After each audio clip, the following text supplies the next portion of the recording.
Meanwhile, the DOTC and LTO are up against unscrupulous public utility drivers and Colorum school service operators. For this purpose, these agencies launched the Oplan Ligtas Balik Eskwela 2014. More from this report. The Department of Transportation and Communications and Land Transportation Office launched Oplan Ligtas Balik Eskwela 2014, which would be implemented until the third week of June. The program was aimed at avoiding irresponsible drivers while assuring the students' safety.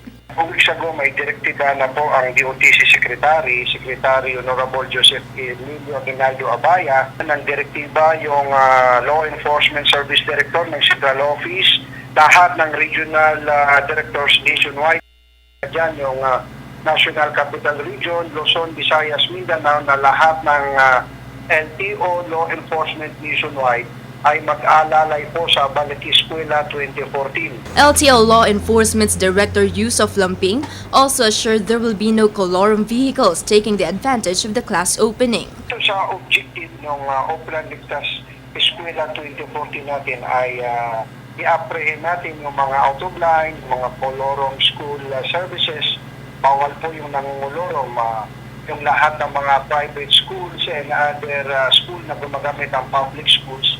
Yung area na pupwestuhan ng LTO law enforcement natin ay chichik natin yung mga school buses natin. Lamping cited their agency has intensified a campaign against Colorum vehicles, as some of it were used as school services.